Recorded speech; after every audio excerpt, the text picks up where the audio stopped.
I just realized my mic was off the entire time.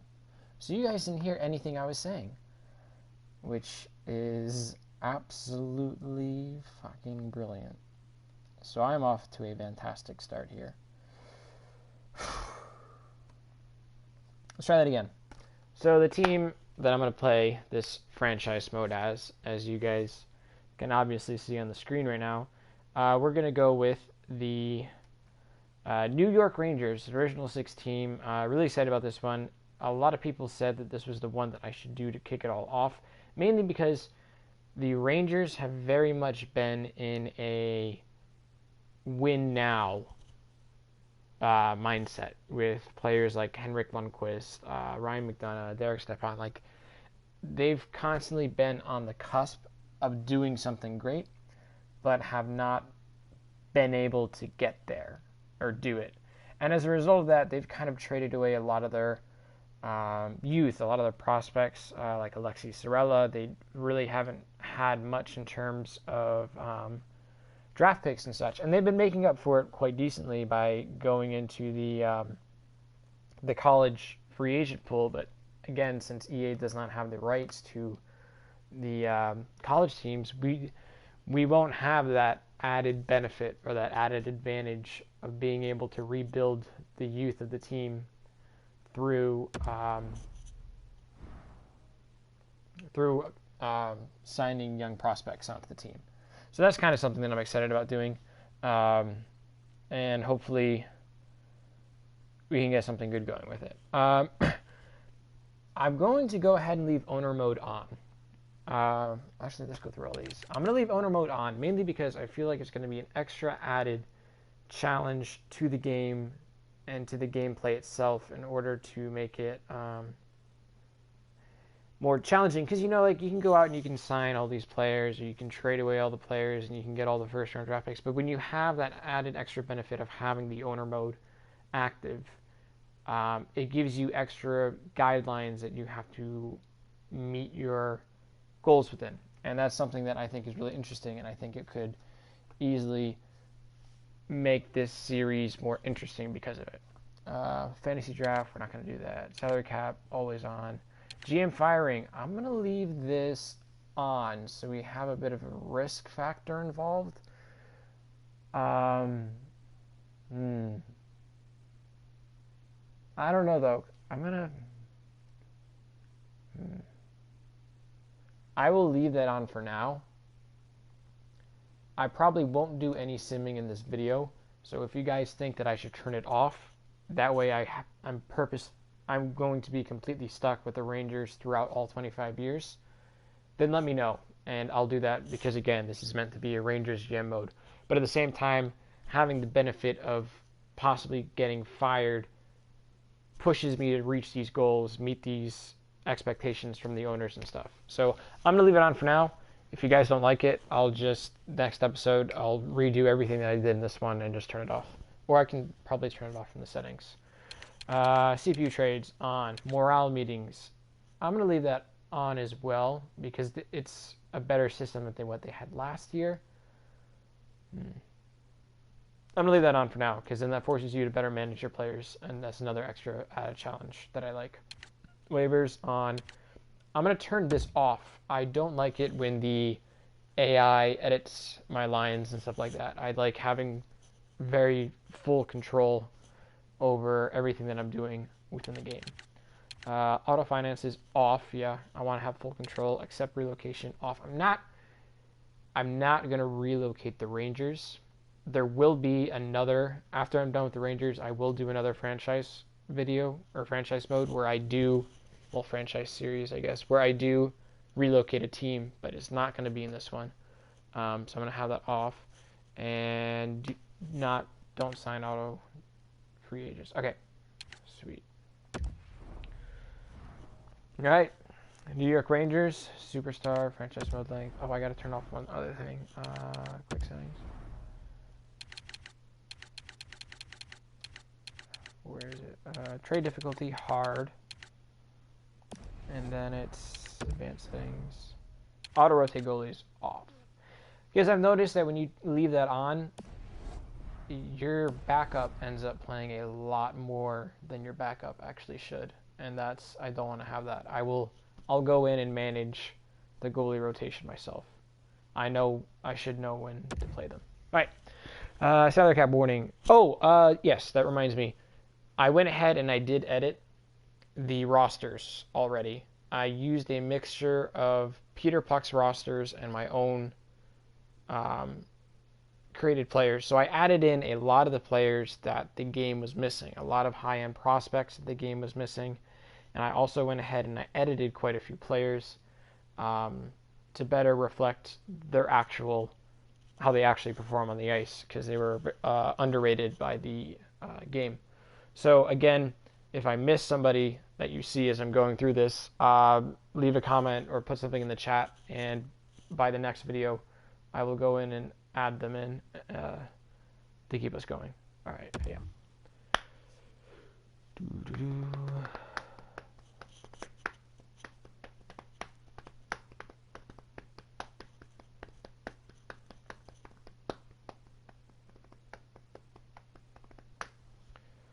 Oh man, I'm thirsty. Ouch.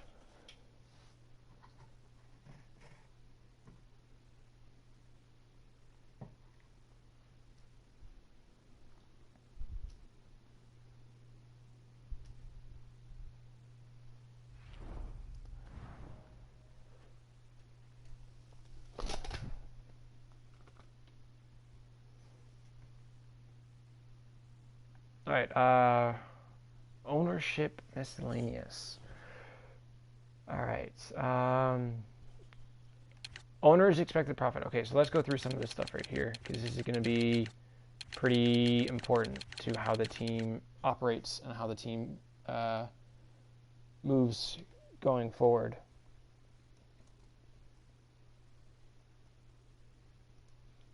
Okay, so owner's expected profit. So we are expected to make a profit of $58,400 million, or $58.4 million, and an annual net profit of $89.7 million. Okay, but that money gets split up between the players and the city, so we don't get all of that. Okay. Team prestige 948 out of 1,000. That's a good prestige. Our popularity could be better. That's definitely something we should work on. Maybe lower ticket prices or do something to kind of get local popularity up. We're good at national popularity, so we don't have to worry about that. We have a large market, devoted fan base, typical national fan base. Gross annual revenue of $91.3 million. These guys are raking in the bucks. That's good. Okay. All right. Season ticket revenue is just from gross annual. So is that the amount of? That's the amount of money I've saved up so far. Okay, that's interesting. I didn't notice that. Yeah, we haven't done anything yet in the season. Upgrade and maintain. I'm going to go, because I know what it is. It's going to be the bathrooms. It's always the bathrooms. Every time you start up a mode, it tells you that the bathrooms need to get cleaned up. So,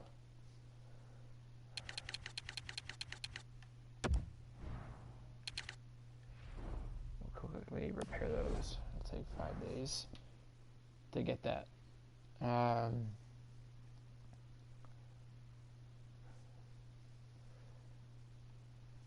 So, let's see what's next here.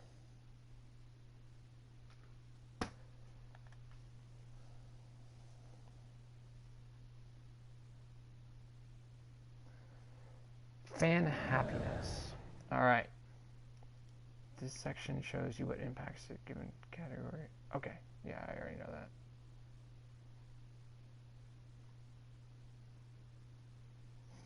All right. So, season ticket happiness. 90 out of 100. Game day ticket happiness. Okay, so that's good. That's good. That's good. That's good. Arena bathrooms happiness is pretty poor, but we're repairing the bathrooms, so we don't have to worry about that. Arena level happiness is very poor.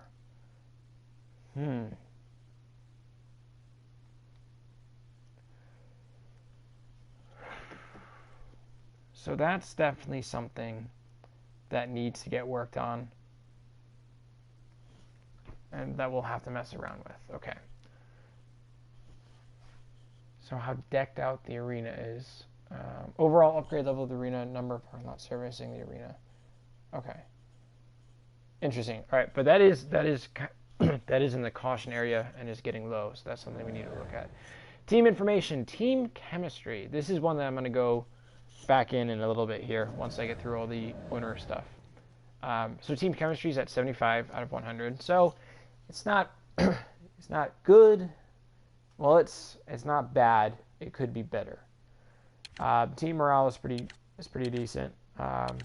Looks like our locker room leader McDonough is also one of our high morale players. So that's important to note. Sellouts this season, 0. We haven't done anything. Trade deadlines in 5 months. Draft is in 9 months. Free agency is in 9 months. Oh, that's so cool. I never noticed this before. And I've been playing. So this shows you the top skaters and the top goalies. Oh.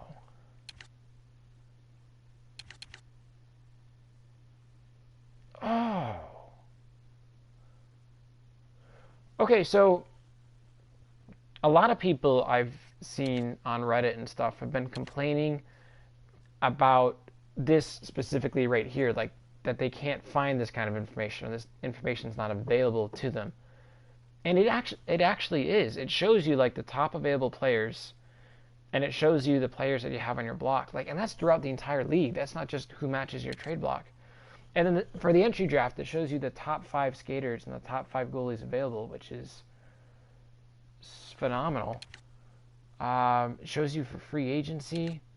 Tells you the players on your team that you need to re-sign. Oh, wow. That's this page, team information, does not get enough recognition, I feel like. I feel like a lot of the community has been asking for this, and they haven't gotten it. Or they don't think they've gotten it. So, wow. I learned something new today. All right, owner goals. So primary goals. He wants 41 sellouts this year to help establish our home ice.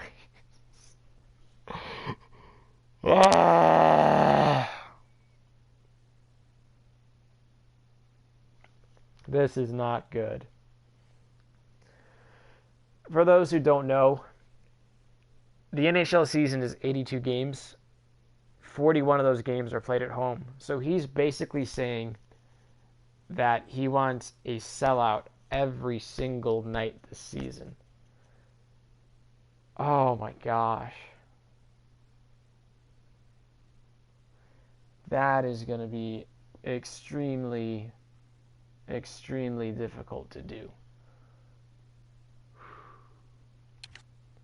Secondary goals. Win the regular season home opener. Okay, that's fine. I think we are a team that can compete and get 47 wins this season. Okay.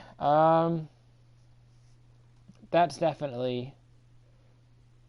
going to be difficult to do, but it's certainly manageable if we do the right things. And, oh my gosh, top 1 ranked team in the league by the end of the season. All right, so we have a very, very strict, very serious owner here. So this is going to be very interesting when we figure out what to deal with this. All right, so let's go ahead and let's look at our roster. This is the last thing I kind of wanted to do, or there's 2 more things I want to do, but I want to take a look at the roster. Manage contracts. Nope. Come on. Getting a little slow here. All right, so view contracts. List all contracts. We actually have quite a bit of cap room. Yeah, we have about 2.72. But we're at 50 out of 50 contracts. Okay. So we can't bring in a free agent, but we could make a move. Um, yeah, I know, 41 sellouts because we're the New York fucking Rangers. Yeah, I know. That's gonna be difficult to do. Okay, so is there a way that I can look at the entire? No. Okay. So let's look at all of our center core. All right. So centers, we have Derek Stepan, medium elite, 26 years old, and he is signed for the next 1, 2, 3, 4, 5, 6. He's good for the next 5 years essentially. So that's good. That's a good first line center. Is he listed as first line? He should be. Yeah. Okay. So first line center. And then we have Zibanejad, who's only 23, so he could still grow a little bit, but he's low elite, so I feel like he might drop off slightly. I mean, he shouldn't, but the low is what has me nervous here. And he's a restricted free agent at the end of the year, and he's listed as a second line forward, so that's perfect. So we have our first line center, we have a second line center. Then we have JT Miller, 23 years old, 85 overall. Medium top 6. I like JT Miller, to be honest with you. He's a good player. And we have him for another 2 years before we have to worry about contract expiration. And he's listed as a second line forward. So we're going to have to figure out something there because I know, well, that's his defensive category. He's good defensively, so that I might throw him on the third line, but then make him like one of the top penalty killers to get on the ice time he needs. And then we have Pavel Buchnevich. I'm just going to call him Pavel so I don't butcher that name anymore. He's listed as a third line scoring forward. So one of the things I'm thinking about is I know Pavel, he's a left-handed skater, so he can play center or the left wing. And I think I might move him over to the left wing if needed. And then let's look at the system. So in the system, we have Cristobal Neves, high top 9 forward, 76 overall. Stephen Fogarty, 73 overall, bottom 6. And Morrison, 59 overall.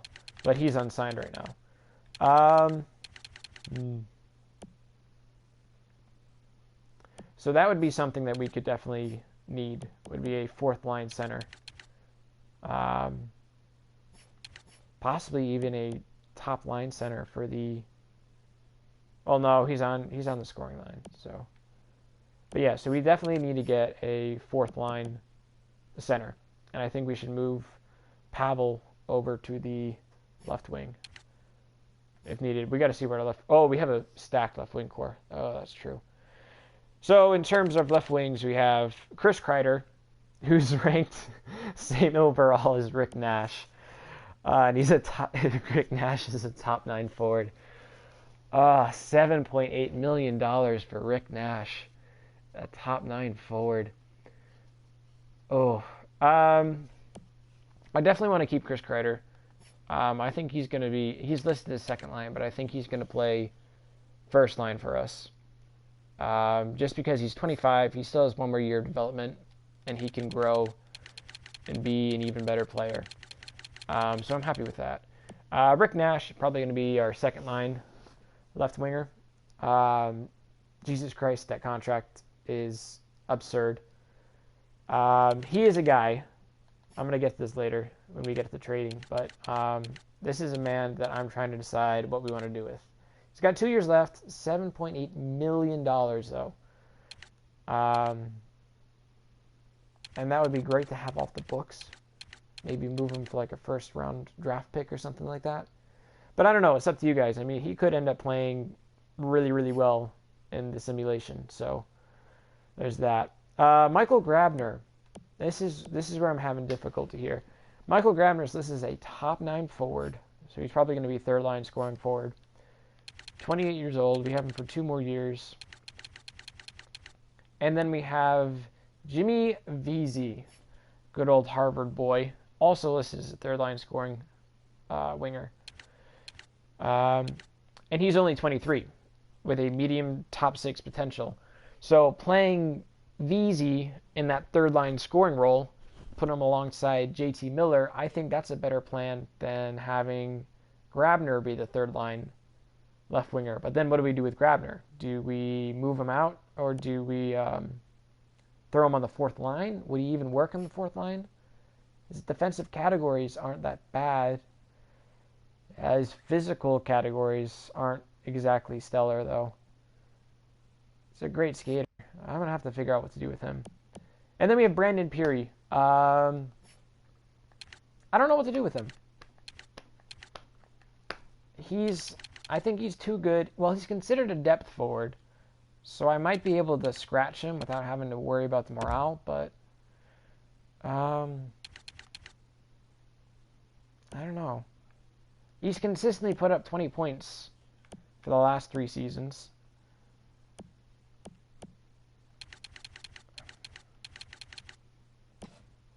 Definitely somebody we need to figure out what we're going to do with.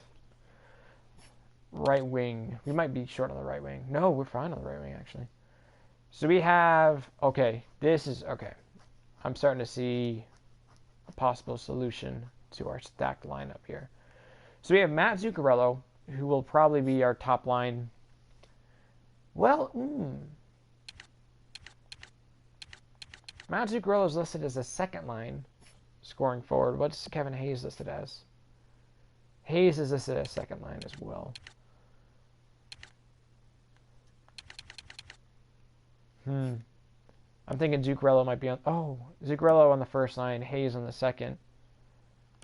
And then I'm going to put... I like this guy, Jesper Fast. I might send him to the minors, though. I don't know.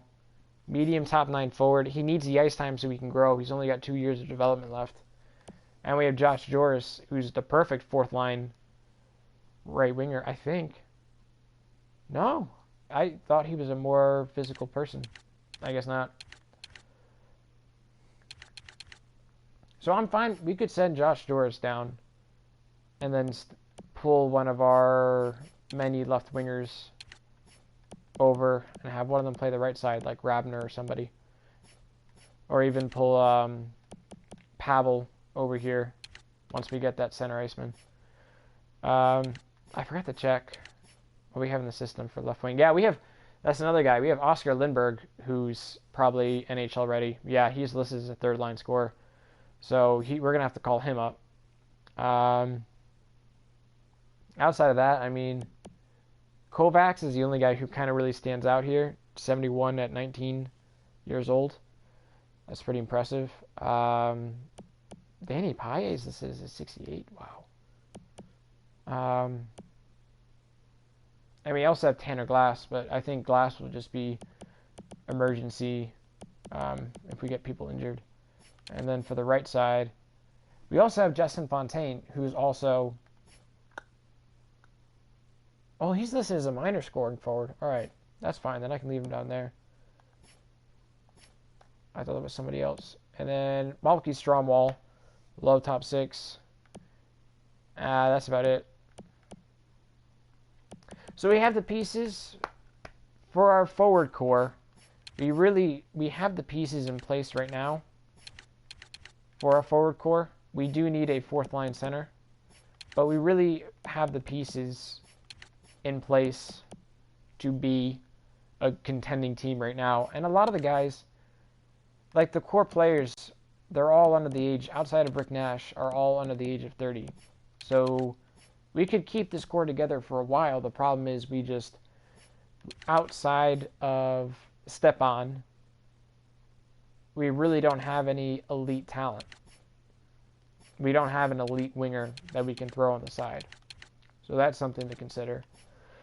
Defensemen, Ryan McDonough, exact elite, 90 overall. Mark Stahl, 87. Girardi, 86. Klein, 85. Holden, 84. 1, 2, 3, 4, 5. That's your top 5 right there. And then you have Glendening, McElrath, and Brady Skay. Or Shea. Yeah, it's Shea. Rounding out the bottom. So,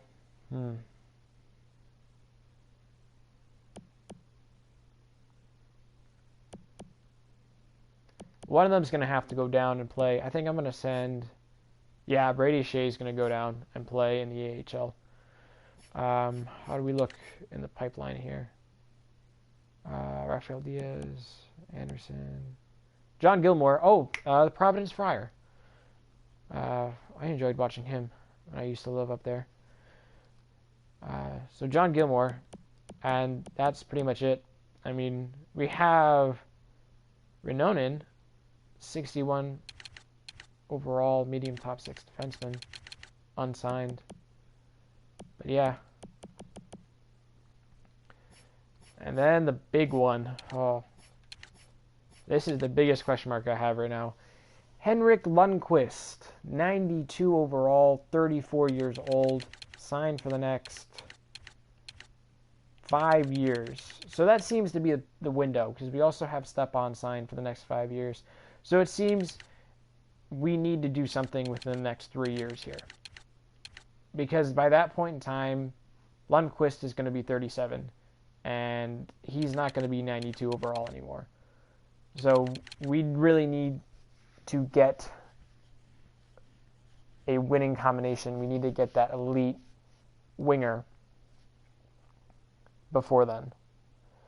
Backup goalie is going to be Antti Ranta. I don't have a problem with him. 83 overall. Basically a fringe starter, actually. Oh, he's listed as backup. Never mind. But that's not that bad. And then in the system, what do we have? Yeah, we don't have a replacement for. We really do not have a replacement for Lundqvist once he goes. All right. So we know, coming out of that, we know we need an elite winger because we need somebody to play in that top line with Derek Stepan. We could try doing like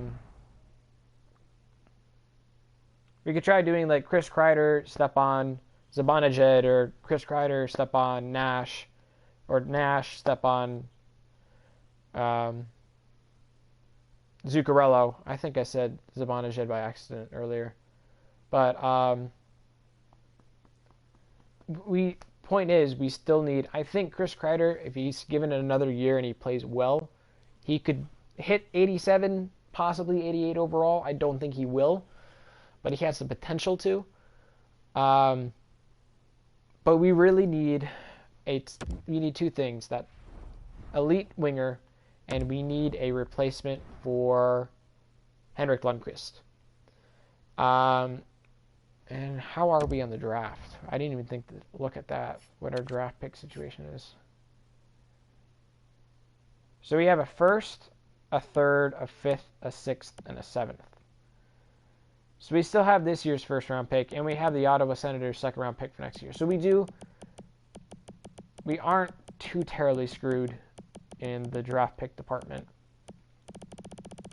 We just have to be very careful with what we move and what we take in. All right. Now I want to see on the block if there's any wingers, like anybody early to start off the year that we could possibly look at or think about acquiring. Somebody who would be a great elite top line winger.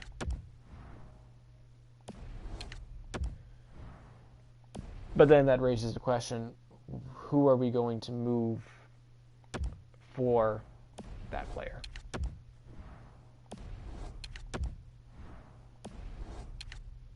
Nobody wants to move anybody. Oh, here we go. We might have some. No, this is all prospects.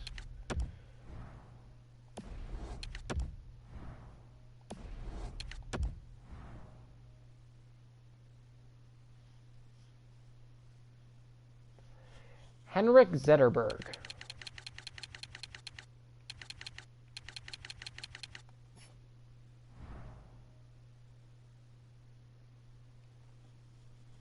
$35. 5 years left with a 5.75 cap hit.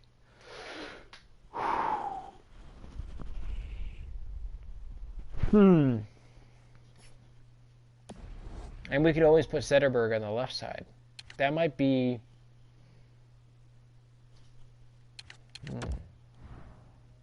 That actually has me thinking now. No, they don't want Rick Nash. So I was thinking we could move out Nash, who's younger, only by 3 years though, and he has a bigger cap hit. That would not be a realistic trade for the Red Wings to make. Jaromir Jagr, 44 years old. I don't know. The only thing with that is he's 44. He's going to retire. I'd rather get somebody either late 20s or early 30s that could come in and play with Stepan for the next 3 years, like satisfy that 3-year window that we have for King Henrik.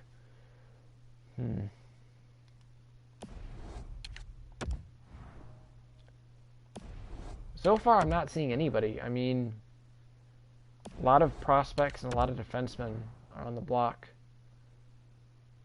but nobody really. It's too early in the season, I feel like. Everybody's trying to keep what they have right now. They don't want to sell in case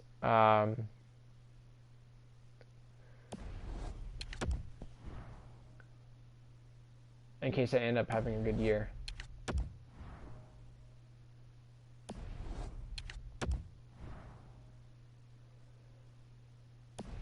Nothing so far.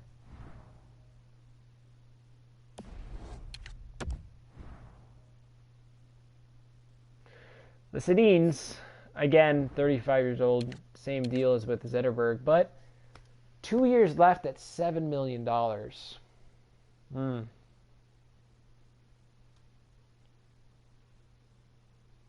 Bring Daniel Sedin from Vancouver to New York, possibly.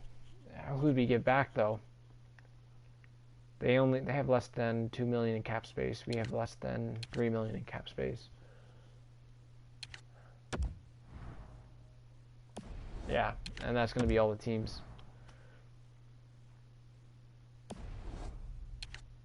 Now, I do want to say,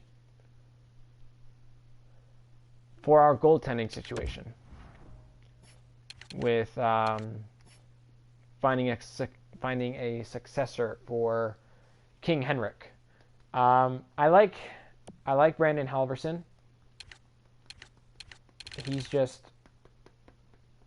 He's already 20. He has 6 more years to grow, and he could grow, but he's at 66 overall. Between Hellberg and Skapatsky, he's not going to get a whole lot of playing time. And that's one of my fears, is that because of that, Halverson won't grow. So, there is a goalie I had in mind, and I want you guys to hear me out on the logic because of this. Oh, he is not as high rated as I thought he was going to be. Huh. Well, my thinking was to get Mr. Mantis Armalis from the San Jose Sharks, because he's supposed to be a pretty good goalie, and he he moonlights as a male model apparently, and I feel like because we've had such success here in New York with King Henrik and the attractive human being that he is, I feel like the best way to follow that would be getting another high-rated, attractive goalie, just to kind of fill the tradition or live up to it a little bit. But he's not at all where I thought he would be. In fact, he's kind of worse off. 24, 72 overall. I mean, he is a medium starter, so if he plays well, his overall will jump astronomically. But again, we have a 79 and a 74. Where is he going to find the playing time right now? We'd have to move Skapatsky for him, and Skapatsky is a better overall, and he's younger by 2 years. So that's definitely something. goaltending is something we need to fix, and getting an elite left winger is definitely something we need to fix. I just want to see if we could nab somebody in free agency. No, most of this is just third liners and stuff. Okay, I was just curious.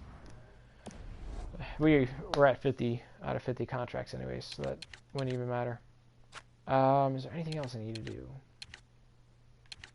I was trying to think right now.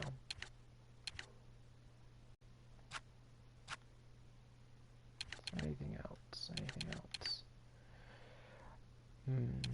I'm not going to manage the rosters this episode because if I do have to go back and restart the GM mode to correct some things, I'll do that, and I don't want to waste my time doing the manage the rosters and everything. And I know that that's also like really tedious work, so I'm going to try to do that offline or something like that when I'm not streaming.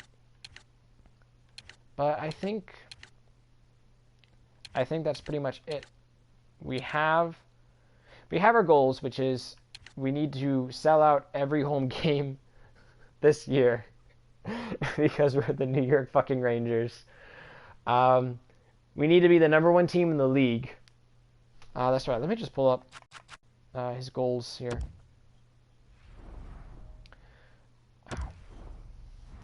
Yeah, so 41 sellouts. So sell out every home game this year. We need to win the regular season home opener. We need to somehow come up with 47 wins or more this year, which I think we can do. I think that's definitely something we should strive for. I can see how it's going to be very difficult, though. And we have to be the #1 ranked team in the league. And I mean, there are teams out there like Chicago, Montreal, Toronto that are going to be astronomically good this year. And so that's definitely something to consider and keep in mind. But so yeah, we have our goals. We know what we need to do, which is we need to get a goaltending prospect. Well, I'll wait. I want to see how Halverson does. If he grows this year, I'm not going to worry about getting another goalie. But then again, he's a fringe starter. So,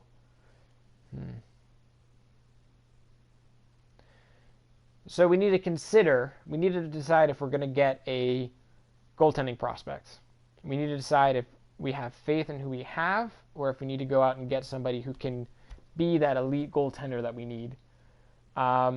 We need to get an elite winger to play alongside of Derek Stepan and Zibanejad. And that's something that we can wait till the trade deadline for, because I really didn't see anybody who really stood out to me apart from Zetterberg and Sedin when I was going through the trade block.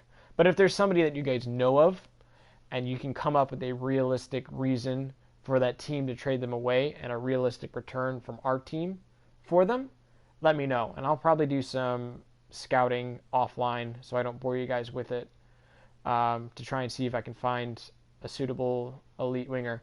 And the last thing is we need to find out what we're going to do with Rick Nash. Is he going to stay? Are we going to keep him in New York and let him continue to eat up $7.8 million from our cap hit? Or are we going to move him before the season even starts, just get him out of here, try to use him as part of a trade to get that elite winger? Or are we going to hold on to him for as long as we can, see how he fares in the simulation, and then make a decision there? So yeah, thoughts, comments, questions, things you would have done differently because I'm an idiot, just go ahead, leave them in the comment section, leave them in the chat. And I will see you guys in the next video.